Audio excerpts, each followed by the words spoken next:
Well, as we await the new executive orders from President Trump, that'll happen any minute now. He also has made his first landmark phone call to Russian President Vladimir Putin since taking office. The Kremlin saying they talked about working together in Syria to target the Islamic State. The two leaders also discussing the process of restoring economic ties between the two countries. But we're told the issue of Russian sanctions or Russian influence in the presidential election did not come up. What did the phone call mean? Naveed Jamali joins us, Reserve Intelligence Officer with the Office of Naval Intelligence, Senior Fellow in the Program on National Security at Foreign Policy Research Institute. Now, Naveed, quickly first, before we get the video of the two orders, what do you expect will come of this, of the phone call with President Putin? You know, I think, Eric, you're exactly right. Well, first, let me interrupt you because we do have the, Naveed, I'm sorry, let me interrupt you. We do have the video now of the two new, or perhaps three, new executive orders. Let's listen to what the president says. Hello. Why don't you move over? Go ahead. I think we have enough room. How are you? So this is a 5-year lobbying ban, and this is all of the people, most of the people standing behind me will not be able to go to work or do anything adverse to our wonderful country. Okay, 5-year ban. It's a 2-year ban now, and it's got full of loopholes. This is a 5-year ban. So you have one last chance to get out. Does anybody want to get out? Good, I had a feeling you were going to say that.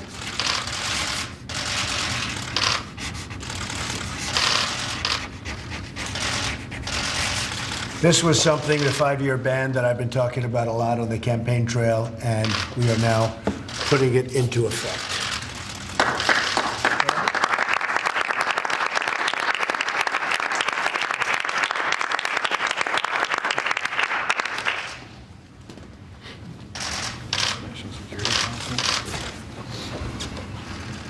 This is the organization of the National Security Council and the Homeland Security Council. You know pretty much what it represents a lot, and also a lot of efficiency, and I think a lot of additional safety.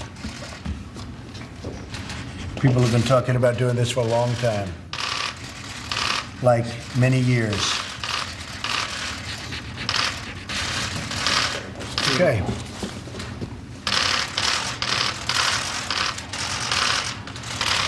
Here, Mr. Vice President.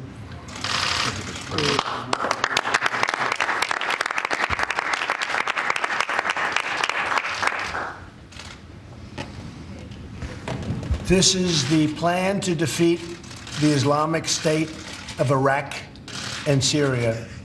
In other words, ISIS. I think it's going to be very successful.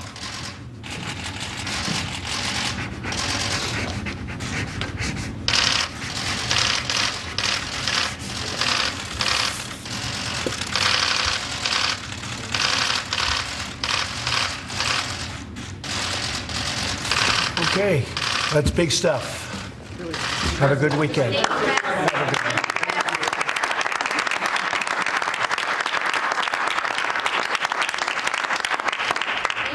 you concerned about the reaction to implement the immigration executive order that you issued yesterday? Totally. And is it a Muslim ban? Totally. It's not a Muslim ban, but we were totally prepared. It's working out very nicely.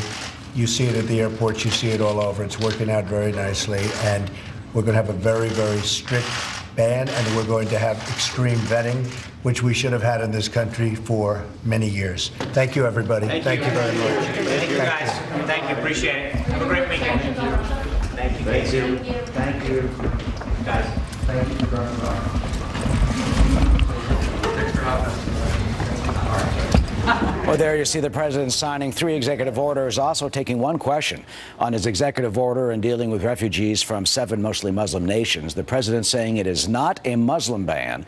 He also said that it is, quote, working out very nicely. There have been some demonstrations both at Dulles Airport and at JFK, where we were told 12 people were detained this afternoon. One has been freed after the ACLU, the American Civil Liberties Union, filed a lawsuit. Naveed Jamali's been standing by with us. First of all, let's three different executive orders, Naveed. One has to do with lobbyists. I mean, you got that revolving door in Washington where you get a big job at the government and then you go zip right off to K Street, you know, and cash in and make the big bucks. But also dealing with the National Security Council, kind of a reorganization of that in a sense, more active and retired military officers at the NSC. Specifically, we are told to target the Islamic State, dealing with the terrorist threats in the Middle East that this country now faces. And finally, the third that he signed had to do with the Islamic State, asking or directing the Joint Chiefs of Staff to have a report in 30 days on a plan to defeat ISIS. Can you say, from your experience, what do you think could be in that? Special ops, more intense bombing, perhaps, of Raqqa and the other ISIS strongholds. What do you think the Joint Chiefs of Staff could potentially come up with that we don't have now? It's a great question, Eric. I think it's just to take one step above that. You know, when you think about these types of plans, you have to think of this old acronym known as DIME. Diplomatic, and military and economic, and ideology. So the idea here is that, you know, we're going to focus on the military, but there's another, there's another part of this, which is ISIS really revolves around the fact that we have not come up with a coherent plan as to who is going to fall into the vacuum that will be created once ISIS leaves. We have the Iranians, we have the Russians, we have the Kurds, and we have the Turks, to name a few. And I think the big question here is internationally, you know, look, we have Iran who is not happy about the ban on their citizens, and to a large degree, we're going to require their help, whether it's Iraq or whether it's Syria, and Yemen for that matter. So I think while we can look at this militarily, and look, frankly, ISIS is not long for this world, Eric. I mean, I think militarily we can go in there, we can bomb them, whether it's special forces. You really think that? I mean, you're honest, seriously, because yes. it's not just, they're not just in Raqqa. I mean, they've got the radical That's right. Islamic philosophy. I mean, there are guys all over the world, in our country, in Paris. All you have to do is sit next to the computer, get radicalized, and you're off bombing somebody. That is, thank you for bringing it up. That is actually a great point and a great distinction. When I talk about ISIS, when I talk about the ISIS strongholds in terms of the land that they hold in Syria and Iraq, I should qualify that and say, yes, I do believe that those strongholds are not long for this world. But you're right. The question of ideology is a larger one. When you go to the military, how do we defeat an ideology? And that is going to be a very difficult and nuanced problem. And look, you know, I thought the president did a very good job in his presentation, signing the executive orders, taking the question, very quickly clarifying that this is not a Muslim ban, because as you know, Eric, while actions are important, words do matter. And I think when you're playing an international stage here, and when it comes to combating ideology, part of this undoubtedly is the fact that we are dealing with an enemy who knows very well how to use propaganda. So let's not give him more tools to use against us. And in terms of, the controversy and the demonstrations against the Muslim ban, do you think it will be successfully challenged or it's going to hold up?